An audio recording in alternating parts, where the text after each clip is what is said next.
Halo, selamat pagi. Bagaimana kabar teman-teman? Semoga selalu sehat. Hari ini saya sengaja hadir lewat YouTube karena ada beberapa hal yang tidak mungkin hanya dibaca dengan melihat PPT. Jadi saya ingin mencoba menjelaskan ya. Nanti silakan dari penjelasan saya teman-teman cek juga ya PPT saya yang saya kirim lewat Google Classroom. Karena setelah itu Anda harus membuat satu tim, yang satu tim isinya 3 orang untuk mencoba mengerjakan design thinking ini untuk satu project yang sangat dan paling sederhana ya, supaya Anda bisa tahu sebetulnya design thinking itu apa ya. Maaf, jadi materi kita hari ini tentang design thinking. Saya akan mencoba menjelaskan yang paling dan sangat sederhana supaya Anda dan tim nanti bisa mengerjakan. Satu tim isinya 3 orang ya, silahkan Anda mencari timnya sendiri supaya bisa lebih nyaman kapan bisa bertemu dan bisa mengerjakan bersama ya, karena sekarang sudah new normal. Jadi kelihatannya boleh berkumpul asal tidak lebih dari 10 orang ya, itu pun harus tetap jaga jarak. Jadi saya sarankan maksimal 3 orang ya, maksimal minimal 3 orang ya, nggak boleh lebih, 3 orang saja cukup ya. Baik, apa itu design thinking ya? Mendesain, memikirkan ya. Jadi design thinking itu sebetulnya adalah satu bentuk atau konsep yang perlu dipersiapkan oleh startup atau Anda mungkin pada saat ingin mengeluarkan satu produk atau menjalankan suatu usaha ya. Jadi Anda perlu membuat design thinking dulu. Jadi sebelum melangkah, karena apa yang Anda lakukan atau apa yang nanti Anda akan buat ya, itu harus dibuat planningnya lebih matang ya. Jadi design thinking itu seperti apa ya? Membuat atau memetakan masalah, kemudian membuat riset ya. Jadi membuat riset, meskipun kadang produk itu sudah ada, tapi kita perlu mendevelop lagi supaya produk atau produk yang sudah ada atau produk yang akan dibuat itu bisa diterima oleh masyarakat. Jadi kita membuat apa? Membuat suatu riset, membuat suatu pemetaan, membaca suatu masalah sehingga kita menemukan solusi, sehingga solusi kita nanti bisa diterima oleh masyarakat ya. Jadi solusi kita itu bisa sedikit mengurangi beban atau bisa memberikan manfaat ya. Jadi kita contohkan yang paling sederhana, misalnya Grab ya. Grab itu diawali dari apa sih? Ya sebetulnya kita sudah kenal Gojek, kita sudah kenal ojek ya, pada saat itu namanya ojek. Pada saat kita mau naik ojek, kita harus menuju ke pangkalan ya. Kemudian terpikir nih oleh si pemilik Grab, atau yang pertama Grab dulu atau ojek dulu ya, saya lupa. Gojek kelihatannya ya, Gojek dulu. Nah kemudian si ownernya Gojek ya berpikir, gimana caranya kalau orang mau naik ojek nggak usah pergi ke pangkalan, tapi cukup tukang ojeknya aja yang datang ke rumah. Nah kemudian dia berpikir gimana ya caranya supaya orang pada saat mau naik ojek nggak perlu ke pangkalan, tapi tukangnya datang ke rumah ya, supaya tidak repot gitu. Nah kemudian sebelum muncul Gojek, si owner tuh berpikir, kemudian mempelajari semuanya, mulai dari melakukan riset, kemudian melakukan pemetaan, mempelajari teknologi apa yang harus dipergunakan supaya orang menggunakan aplikasi handphone dia bisa memanggil Gojek ya. Nah itu pun berkembang, nggak berhenti sampai di situ. Gojek tuh kalau kita pesen lewat aplikasi bisa datang, pada saat itu payment atau pembayarannya bisa tunai. Nah kemudian si pemilik Gojek mendevelop lagi gimana caranya supaya mereka tidak perlu mengeluarkan uang ya. Jadi kalau di Grab ada yang namanya OVO, bisa dibayar pakai OVO. Kemudian mendevelop lagi gimana caranya supaya top up OVO nggak repot. ya sudah bisa pakai mobile banking. Nah ini ya terus berkembang. Itu Gojek tidak diawali dari satu produk yang baru kan, karena diawali dari munculnya ojek yang kemudian bisa di-online-kan, atau istilah sekarang ojol ya. Nah itu juga didesain thinking dengan baik. Itu contoh yang paling sederhana. Contoh lagi nih, dulu kalau mau minum kopi yang ada busanya ya kita harus datang ke Starbucks misalnya. Saya dulu tuh heran, kok kopi ada busanya gitu ya. Setahu saya ya sudah minum kopi ya kopi yang panas. Sekarang bisa dimodifikasi ya. Kopi apa tuh yang sekarang saya biasanya pakai istilah plesetan ya, kopi dalgona. Yang benar apa ya Dek? Kopi dalgona. Nah itu kopi dalgona. Sekarang kita nggak perlu datang ke Starbucks, nggak perlu datang ke mana tuh ke kedai-kedai kopi yang kafe-kafe kopi yang gede ya. Sekarang bahkan ada kopi pinggir rasa kafe ya. Jadi orang di rumah sudah bisa bikin kopi dengan berbagai rasa. Nah ini juga diawali dari bentuk apa? Tidak bentuk, bukan produk baru kan, tapi memodifikasi kopi, di mana kopi itu rasanya bisa bermacam-macam. Tapi mereka sebelumnya juga melakukan survei.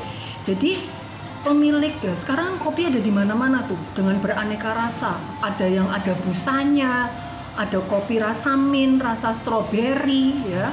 Kopi dulu setahu saya yang minumnya panas, sekarang kopi pakai es krim, kopi pakai koktail dan lain sebagainya. Itu diawali dari apa ya? Itu dari design thinking.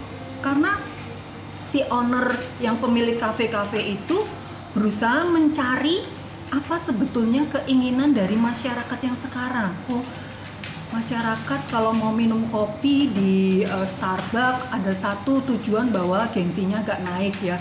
Meskipun pesan kopinya yang paling kecil yang harganya 46.000 ya. Tapi kan sudah take pitch di Starbucks rasanya sudah keren gitu ya. Nah, bagaimana cara mengakomodasi anak-anak milen supaya mereka juga menikmati rasa kopi yang rasanya seperti di Starbucks. Nah, itu awalnya juga design thinking diawali dari itu. Bukan dari membuat kopi yang baru dan lain sebagainya. Basic produknya kan kopi, kemudian dimodifikasi dan di-develop lagi. Bagaimana? Oh, tidak perlu kita punya kafe yang cantik, nggak perlu. Jadi mereka tetap stay di rumah, itu kopi pun bisa dipesan secara online dan terus menerus design thinking itu membuat satu inovasi baru. Nah ini tidak semata-mata langsung produk itu ada, tapi butuh proses ya. Yang seperti saya sampaikan tadi, bahwa produk itu ada, kemudian si owner atau si startup itu mempelajari, memetakan, membuat riset, survei sebetulnya masalahnya apa, sebetulnya masyarakat atau customer potensial menginginkan apa. Nah itu yang diambil dari situ. Jadi customer potensial mengharapkan apa, sehingga nanti produk yang dimunculkan itu benar-benar bermanfaat, benar-benar mengurangi beban mereka dan benar-benar membantu ya. Jadi klop gitu ya. Kita nggak bisa membuat produk tapi tidak customer oriented, nggak bisa ya. Mengutamakan kepentingan kita, idealisme kita nggak bisa, karena pada akhirnya kita membutuhkan end user atau customer yang sebagai penikmat produk kita. Jadi design thinking itu orientasinya pasti adalah customer ya, customer potensial yang nanti akan kita buatkan solusi supaya produk yang kita ciptakan atau produk yang kita kelola atau kita develop nantinya bisa bermanfaat. Itu design thinking ya. Jadi kuncinya adalah salah satu bentuk cara atau desain bagaimana memikirkan solusi ya, membuat solusi bagi customer potensial supaya mengurangi beban mereka, memberi manfaat ya, memenuhi kebutuhan mereka. Jadi kita menciptakan suatu produk ya, solusinya adalah produk yang nantinya dipakai oleh mereka, baik produk jasa maupun produk barang ya. Itu design thinking. Nah Di dalam design thinking itu ada 5 tahapan. Yang pertama itu understanding, define, design atau ideasi, kemudian ada prototype, dan ada testing. Nah, nanti di PPT saya yang saya tampilkan, saya masih pada proses di proses yang pertama itu adalah eksplorasi ya. Kita melakukan eksplorasi. Tahap eksplorasi itu artinya begini, Dek. Pada saat kalian membuat satu tim, kalian ingin membuat design thinking apa? Misalnya, Bu, saya besok mau ke McDonald. Oke, nggak apa-apa. Jadi 3 orang ini datang ke McDonald. 3 orang ini nanti dibagi. 1 orang duduk, ya. 1 orang duduk seolah-olah sebagai customer. Jadi Anda datang jangan datang langsung duduk tok loh ya, nggak boleh. Ya pesan apalah, ice cream kek, apa burger yang 5 ribuan ya, duduk di situ. Kemudian yang satu mengamati, yang satunya lagi bolehlah ketemu sama supervisornya untuk tanya-tanya. Terus yang satu lagi melakukan tanya jawab dengan sesama pengunjung yang ada di McD. Fungsinya apa? 3 orang ini nanti membuat satu eksplorasi, mencari informasi sebanyak-banyaknya tentang McD. Yang pertama misalnya yang melakukan tanya jawab ke pengunjung, bagaimana rasa makanannya? Oh, kalau saya datang ke sini nggak suka ayamnya, saya suka burgernya. Nah, ini dikorek semuanya. Oh, kenapa nggak suka ayamnya? Memang saya nggak suka ayam, saya sukanya burger misalnya gitu. Oh, tanya lagi ke yang lain. Sering kesini ya, sering. Suka apa? Saya suka ayamnya, kalau burger nggak terlalu. Nah, dikorek kenapa dan ada apa. Nah, itu boleh tanya itu. Kemudian yang satunya lagi ke supervisor boleh tanya, tapi buat satu pertanyaan yang tidak membuat mereka sakit hati ya.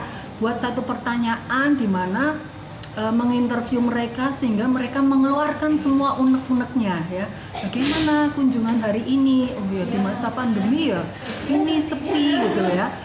Mungkin kita lebih ramai di online-nya. Oh begitu ya. Dulu kita online nggak terlalu ramai karena di McD itu yang utama tuh anak-anak sering birthday di sini, jadi tempat untuk ulang tahun anak-anak gitu. Yang sekarang jadi sepi, jadi kita gencarkan di online. Nah, cari itu ya, cari berbagai macam informasi yang kemudian nanti Anda jadikan satu untuk sebagai bahan diskusi ya. Itu namanya eksplorasi, karena dari eksplorasi ini kita harus membangun satu empati supaya kita bisa tahu ya apa sebetulnya permasalahan di McD, apa sebetulnya permasalahan di customer ya. Kemudian kita mencoba menggali semua informasi yang ada, kita kumpulkan jadi satu yang nantinya untuk membantu memberikan solusi sehingga pihak McD bisa menemukan solusi supaya meskipun masa pandemi pengunjungnya tetap jalan. Sebagai customer juga ada solusi supaya awalnya nggak suka ayam jadi suka ayam, nggak suka burger jadi suka burger. Jadi semua produknya McD bisa diterima masyarakat. Bagaimana caranya? Jadi mengambil informasi dari berbagai segi. Nah itu namanya understanding. Jadi kita mencoba memahami semua pihak yang ada di situ, kemudian mengorek informasi dan menjadikan satu ya. Kemudian yang kedua define. Define itu apa sih? Define itu artinya apa ya? Mencoba mendevelop dari beberapa keluhan itu ya, dari beberapa keluhan para supervisor dari pihak McD dan juga keluhan dari para pelanggan ya. Jadi dari keluhan kedua belah pihak ini nantinya bisa dibuat satu solusi ya, sehingga solusi itu nantinya bisa setidaknya menghasilkan satu momen di mana orang bisa berkata, wow ini yang aku cari gitu ya. Kalau misalnya dulu burger itu yang ada hanya burger beef misalnya, burger beef, mungkin kan ada orang yang sebetulnya tidak suka sayur, tidak suka bombay, tapi dia tetap ingin makan burger. Nah mungkin solusinya bagaimana caranya McD bisa memproduksi burger tapi khusus untuk yang tidak pakai sayur atau tidak pakai bombay dan lain sebagainya. Atau gini, kan karena ini masa pandemi, jadi rasanya untuk meminta orang berkunjung ke McD setiap hari tidak bisa. Jadi volume penjualan yang kita harapkan dari kunjungan para pengunjung ke McD tipis ya, meskipun ada prosentasenya nggak besar. Nah, kemudian McD membuat satu aplikasi di mana aplikasi itu adalah proses memesan burger tetapi memasak sendiri ya. Jadi itu dengan satu aplikasi. Ini sudah dilakukan loh sama Pizza Hut. Jadi awalnya ya begitu. Jadi customer itu pengen makan pizza tapi nggak kebanyakan bombay, tapi banyakin daging filetnya dan lain sebagainya. Mereka memasak sendiri ya. Jadi bukan menyebutkan, tetapi dia melakukan proses pemasakan dengan aplikasi yang disediakan oleh Pizza Hut di handphone. Nah, kalau di Indonesia ini belum berjalan. Di US ini sudah berjalan dan saya sudah menemukan ininya, videonya ya. Mungkin nanti ada yang komen di YouTube saya, nanti akan saya tampilkan di Google Classroom ya. Jadi Bu jangan lupa ya, katanya mau kasih YouTube yang tentang bagaimana orang bisa masak pizza lewat aplikasi sehingga pizza yang dikirimkan atau dideliver sesuai dengan keinginan dia. Nah ini ya, jadi mungkin McD bisa melakukan itu ya. Jadi customer menginginkan satu produk tetapi sesuai dengan keinginannya dia ya. Jadi custom, tidak sesuai dengan yang ada di menu. Nah ini ya. Ini yang tadi define ya, jadi bagaimana mengkolaborasi berbagai masalah, berbagai keluhan baik dari McD itu sendiri maupun customer yang melatar belakangi. Kemudian kita membuat satu ideasi di mana ide itu membuat mereka menjadi surprise gitu. Wow, ini yang saya cari gitu ya, atau istilahnya aha moment ya. Jadi oh ini loh yang saya cari itu seperti ini. Kemudian dari pihak McD, nah ini kita berhasil membuat solusi itu ya. Ya. Kemudian dari setelah define kita ke desain atau ideasi. Nah kalau di ideasi itu adalah fase-fase desain. Jadi mulai dari 3 tim ini membuat atau duduk bersama sehingga mereka bisa satu visi, satu misi ya. Kemudian mulai menetapkan sekarang kita mau buat apa nih. Setelah kita explore ke McD, kemudian melakukan pemetaan, melakukan survei, kita ada masukan untuk membuat sesuatu ya. Nah 3 orang ini sudah mulai menetapkan visi misinya. Kenapa dari latar belakang permasalahan, kemudian ideasi buat harus duduk bersama. Kemudian 3 orang ini melakukan explore. Artinya gini, oh saya punya ide ini. Jadi ide gila pun di sini jangan diketawain ya. Kalau temenmu punya ide gila, ngawur kamu kalau punya ide, biarin. Ide itu biarkan keluar. Justru ide-ide yang gila itu biasanya yang surprise ya. Jadi silahkan dari itu masalah-masalah yang sudah Anda temukan, Anda duduk bertiga ya, mulai menata kira-kira kita akan membuat solusi apa dari keluhan dan permasalahan itu tadi ya. Jadi sudah mulai menetapkan ya, sudah mulai mengalir, harus saling mendengarkan. Halo, maaf ya. Tadi terputus, kita sudah sampai di tahap yang ketiga, to design atau ideasi. Jadi dari tadi yang pertama kita sudah melakukan pemetaan masalah, kemudian kita sudah membuat atau mendevelop keluhan dari pelanggan, baik keluhan, keinginan atau permasalahan dari pihak McD sendiri. Muncul satu ideasi di mana ideasi itu sudah mulai ditetapkan, kira-kira kalau ada solusi ini, misi, visinya apa ya, sudah mulai ditetapkan nama ide itu apa ya.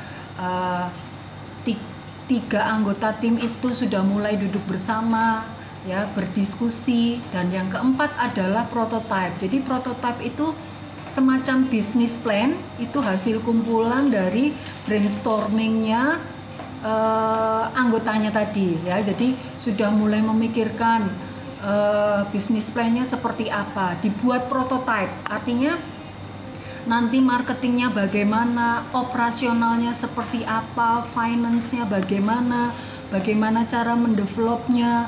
Kemudian kita mungkin akan melibatkan IT yang nantinya membuat website atau nantinya yang membuat aplikasi atau bekerja sama dengan pihak luar ya, karena kan sudah musim online. Jadi bagaimana untuk mempermudah, artinya menemukan solusi yang nantinya bisa memberikan manfaat, mengurangi beban customer, tetapi memberikan benefit bagi McD ya. Ini yang saya contohkan tadi McD memang ya.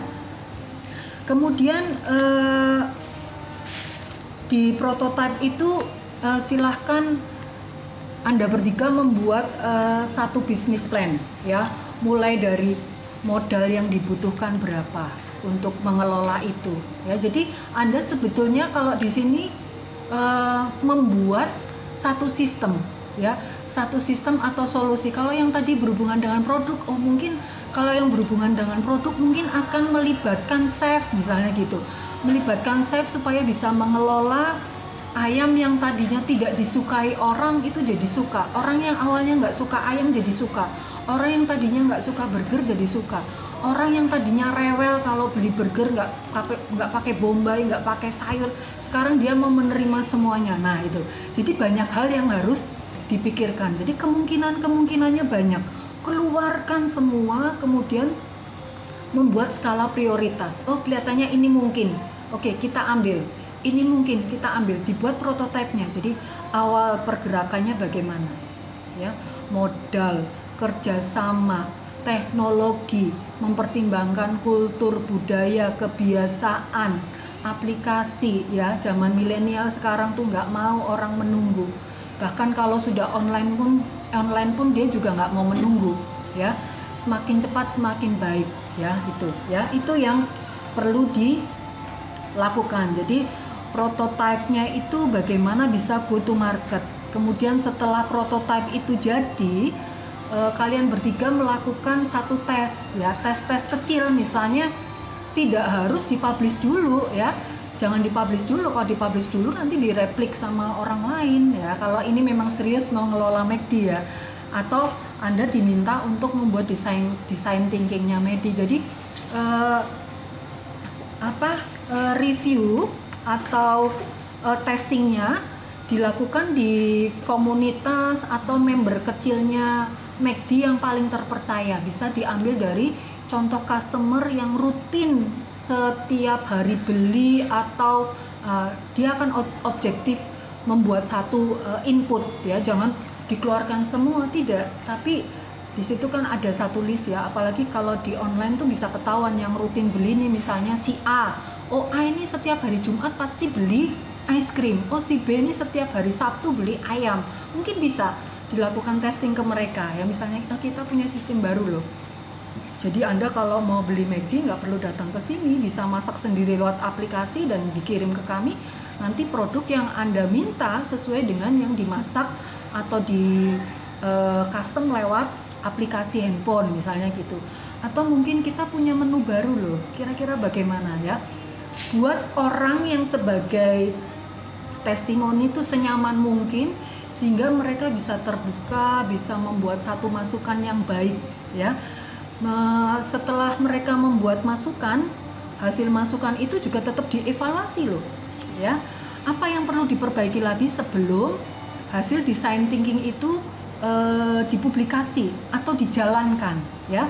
Sebelum dijalankan, melakukan testing kecil yang fungsinya menyempurnakan desain, bukan menyempurnakan ya, artinya layak untuk dipublikasi atau diberikan kepada customer ya. Jadi kita membuat testing kecil ya sebagai tim dari design thinking. Kalau McD terlalu berat ya, oke, boleh yang lain, misalnya apa. Kalau yang dari contoh PPT yang saya buat dari teman-teman tuh ada yang teman saya nih loh, bukunya kafenya hampir jatuh kemudian Anda diminta untuk membuat design thinking, boleh ya. Jadi kopi yang sudah ada itu bagaimana, tetapi tahapannya tetap harus dengan yang saya berikan ya, melakukan eksplorasi dulu. Eksplorasi itu artinya Anda membuat pemetaan, membuat riset ya, Anda membuat satu hubungan dengan customer dan pemilik si kafe. Kita berusaha mengorek ya, keluhan, permasalahannya apa dari pihak customer pun kita juga mengorek, kenapa sih kamu dulu sering ke kafe kita sekarang nggak lagi. Iya, soalnya kafe itu menunya sedikit, cuma 3, kalau di tempat lain bisa banyak gitu. Oh, hanya itu. Terus apa lagi? Iya, cemilannya kurang variasi misalnya gitu. Nah itu ya, jadi mencoba membuat eksplorasi di mana Anda menemukan satu permasalahan yang Anda akan pakai untuk membuat solusi, dan solusinya itu nantinya jelas harus bisa bermanfaat sesuai keinginan customer, mengurangi beban customer, dan juga memberikan profit bagi si pemilik kafe ya. Jadi di design thinking itu tadi ada 5 tahapan ya sebelum saya akhiri. Yang pertama understanding, artinya kita memahami apa permasalahan, apa keinginan customer dengan melakukan satu pendekatan ya, supaya kita tahu keluhan mereka apa. Kemudian define, dari keluhan itu kita berusaha mencoba mendevelop ya keluhan-keluhan itu, latar belakangnya apa, sehingga kita menemukan sesuatu di mana sesuatu solusi itu memunculkan surprise moment atau aha moment, sehingga wow, ternyata ini yang saya cari-cari ya. Kemudian dari situ muncul satu ide, yang ide itu harus dimatangkan ya. Ide itu muncul karena dilatar belakangi oleh tadi ya, kita sudah menemukan berbagai masalah dan sebagainya. Ide itu kemudian sudah mulai menetapkan misi, visi, tujuan, kemudian yang produk baru atau sistem yang ini kita namakan apa. Nah itu ya. Kemudian dari ide, setelah menemukan ide, buat prototipenya dalam satu bentuk gambar, boleh simulasi yang menunjukkan proses atau bisnis plan ya, yang memandang atau mempertimbangkan dari berbagai hal, mulai dari marketing, desain, finance, develop, kemudian teknologi, operasional dan lain sebagainya dipikirkan ya, sesuai dengan yang dikeluhkan mereka ya. Segala sesuatu yang dibutuhkan mereka dikeluarkan semua dalam diskusi itu ya. Kemudian dari situ, dari bisnis plan itu, prototype itu Anda melakukan tes kecil ya, tes ke customer potensial kecil ya, nggak usah besar-besar, yang kecil aja, yang nantinya untuk lebih baik lagi. Jadi ide itu atau desain itu sebelum di launch itu sudah diperbaiki dulu setelah ada tes kecil ya. Meskipun dalam berjalannya waktu solusi itu atau produk atau jasa dari temuan Anda itu nantinya akan terus di-develop ya, nggak akan berhenti di situ, pasti akan selalu ada inovasi-inovasi baru. Tetapi sebelum itu di-launch, dilakukan tes kecil dulu ya, hasilnya seperti apa. Oh, setelah di tes kecil ternyata masih ada perlu perbaikan-perbaikan, perbaiki dulu. Nah, setelah dikira-kira sudah matang, bahkan perlu ada tes kedua yang menyatakan atau 80% sudah oke, ya 20% masih bisa dimaklumi, di launch gitu ya. Kemudian membuat satu target ya, artinya buat time series misalnya, oh kita punya target design thinking kita dalam setahun berhasil, perlu dievaluasi juga, oh setahun ternyata belum berhasil, ada apa, nah perlu diperbaiki lagi. Nah kira-kira itu garis besar dari design thinking. Tetapi PPT yang saya sampaikan, Anda baru pada tahap eksplorasi, artinya Anda baru pada tahap mengorek ya, mengorek customer, mengorek owner.